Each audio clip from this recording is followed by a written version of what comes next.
अब हमारे प्रधानाचार्य महोदय जी आप लोगों को इस विदाई समारोह के बारे में 2 शब्द रखें। मैं बच्चों से 2 बात रखना चाहूँगा कि आप में से किन्हीं को 10 वर्षों से सिखा रहा हूँ, किन्हीं को 5 वर्षों से, किन्हीं को 2 वर्षों से, किन्हीं को 3 वर्षों से। हमसे जो बन पाया, जो मेरा कैपेसिटी था, जो माँ सरस्वती ने मुझे दिया, उस हिसाब से मैं आपको गाइड किया, कोशिश तो किए, 100% हम आपको दिए।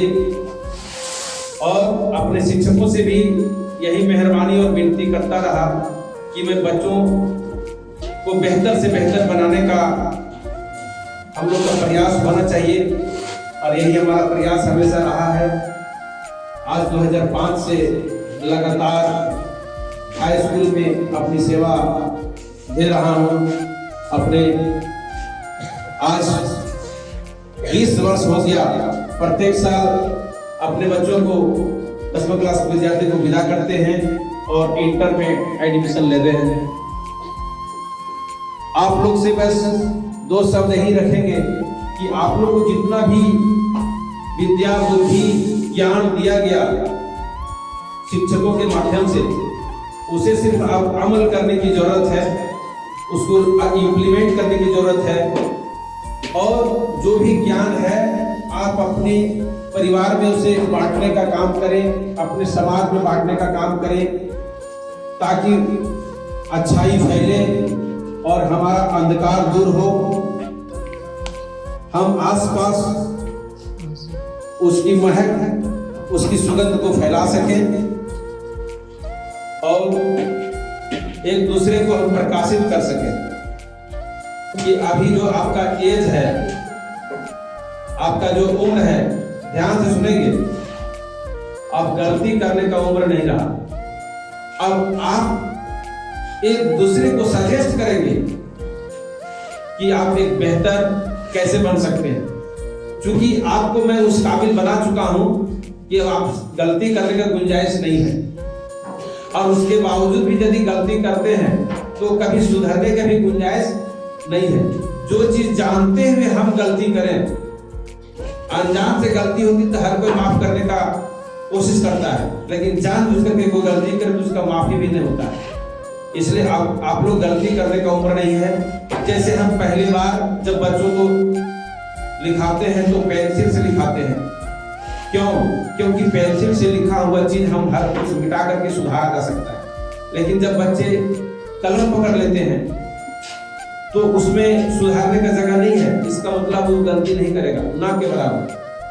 तो आप उस एज में हैं कि गलती ना करेंगे, और आप ऐसा जिंदगी भर जिए जो हम आपके नाम पर गर्वान्वित महसूस करें, और मैं गर्व से कह सकूं कि ये बिरसठ +2 उच्च विद्यालय के विद्यार्थी हैं। आप ऐसा आचरण, ऐसा व्यवहार, ऐसा चरित्रवान अपने आप को स्थापित करें जो आपको देख करके लोग प्रेरित हो, आपको देख करके लोग प्रेरित हो।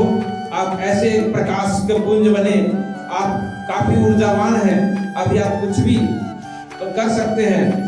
आपका रास्ता हमेशा सरल तब होगा जब आप कड़ी से कड़ी मेहनत करेंगे, तो आपका रास्ता सरल होगा, और आपके माता पिता का अरमान भी पूरा होगा, और आपका भी अरमान पूरा होगा। मेहनत करने से आपको डरना नहीं है, डट के मेहनत करना है। डरना और डरने में अंतर है।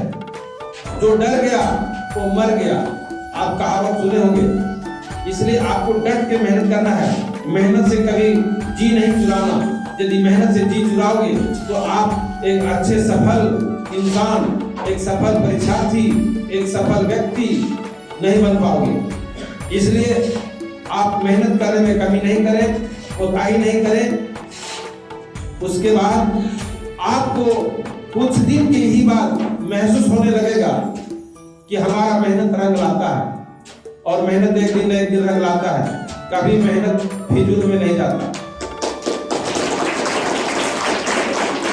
आपको जो पढ़ने का तरीका बताए, कोई भी चीज को पढ़ने के पीछे, समझने के पीछे, लिखने के पीछे कुछ कारण होता है।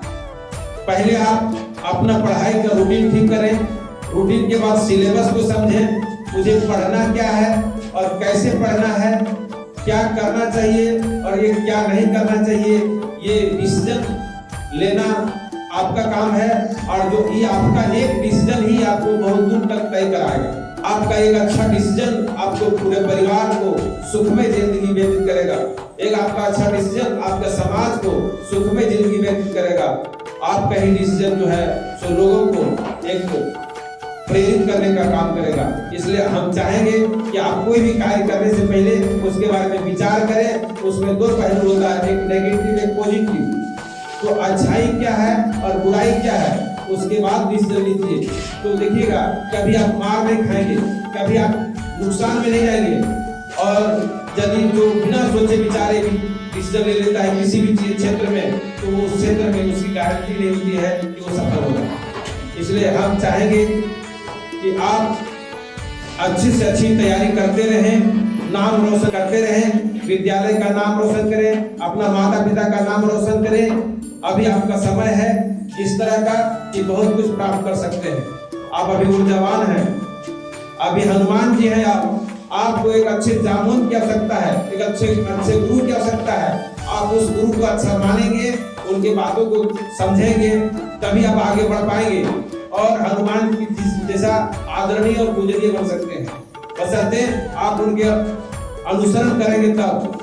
अब रह गया सवाल कि जो हमसे 5 वर्षों में 2 वर्षों में जिनको जो मैं सेवा दे पाया, गलती हमसे कुछ हुई होगी, मैं भी इंसान हूँ, हो सकती हमसे गलती हुई होगी, तो उसको हम यही कहेंगे कि उसको आप क्षमा करेंगे और उसको माइंड में नहीं रखना है। क्योंकि हम आपको आगे बढ़ने के लिए कभी डांटे होंगे, कभी मारे होंगे, उस चीज को भुला जाना है। वो आशीर्वाद समझ लीजिए, गुरु का आशीर्वाद होता है, माता पिता का दान और गुरु का दान आशीर्वाद होता है। इसलिए उस चीज को हम आपसे क्षमा कहेंगे और हम यही जानेंगे। दो शब्द और कहेंगे कि मोबाइल अभी दुनिया में लोगों को भटकाने का काम कर रहा है, विद्यार्थी लोगों को मोबाइल ही भटकाने का काम कर रहा है। और एक क्रिकेट है, ये दो चीज, क्रिकेट में तो शारीरिक व्यायाम भी हो जाता है, लेकिन मोबाइल देखते देखते लोगों को यह नुकसान इतना हो जाता है कि आंख का रोशनी के साथ साथ हमारा अपना कैरेक्टर भी खराब कर देता है। मोबाइल में तो नेगेटिव और पॉजिटिव दोनों है, लेकिन हमारा मन झुकाव तो अधिक हो जाता है, नेगेटिव की तरफ चला जाता है। तो उसमें भी पॉजिटिव है, अच्छा से ज्ञान से प्राप्त रहा है, लेकिन हमारा अच्छा संगत, हमारा अच्छा दोस्त नहीं होने के कारण हम गलत चीज को ज्यादा समय देते हैं और अच्छा चीज को समय नहीं दे पाते हैं। इसलिए मोबाइल से हमें बचना चाहिए और खास करके विद्यार्थी जीवन में मोबाइल से जरूर बचने का प्रयास करेंगे। बहुत जरूरी है तो 24 घंटा में 1 घंटा 2 घंटा जरूर उसका यूज करिए, क्योंकि मोबाइल भी हमारी जिंदगी का सरल बनाने के लिए आया है, हमारा जीवन आसान बनाने के लिए आया है। लेकिन हम उसी मोबाइल को देख करके अपने जीवन को संकट में ना डालें, अपने जीवन को कष्ट में ना डालें। इससे हमें मोबाइल को सोच समझ कर उपयोग करना चाहिए, उसका यूज करना चाहिए। मैं सभी बच्चियों से भी कहेंगे कि आप घर की बेटी है, समाज की बेटी है, आप भी मोबाइल से बचिए और कोशिश करिए कि मोबाइल का यूज ना करें और अपने माता पिता का आज्ञा का पालन करें और अपने आचरण को उत्कृष्ट रखें, अच्छे से अच्छे चरित्रवान बने, ताकि आने वाला पीढ़ी हमारा चरित्रवान हो, विद्वान हो और समाज का कल्याण करने वाला हो। हमारा समाज उत्कृष्ट तब बनेगा तब हम सब मिल करके उस समाज को बनाएंगे। जब हम सब मिल करके अच्छाई को फैलाएंगे तो अच्छाई फैलेगा। इसलिए हम सबों को दायित्व बनता है, सभी जिम्मेदार व्यक्ति को, सारे लोग शिक्षित हैं, इसलिए हमारा दायित्व है कि शिक्षा का प्रचार प्रसार होना चाहिए और अच्छाई को फैलाना चाहिए।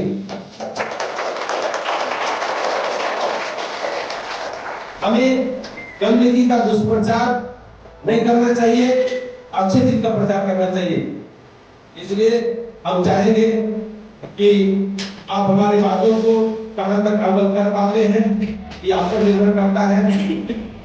और विशेष जब वहां परीक्षा हॉल में जाएंगे तो हड़बड़ाना नहीं है। बहुत बच्चे को धड़कन तेज हो जाता है, इसमें कोई जरूरत नहीं है धड़कन तेज करने का, ज्यादा सोचने की जरूरत नहीं है, आराम से लिखना है। जैसे जैसे आपको बताया गया है आराम से जो क्वेश्चन को पहले जानते हैं पहले उसको आराम से लिखिए, जितना जानते हैं उसको पहले आराम से लिखिएगा और देखिएगा 10 से 15 मिनट के बाद आप फिर प्रैक्टिस कर जाएंगे, परवाही आपको समझिएगा।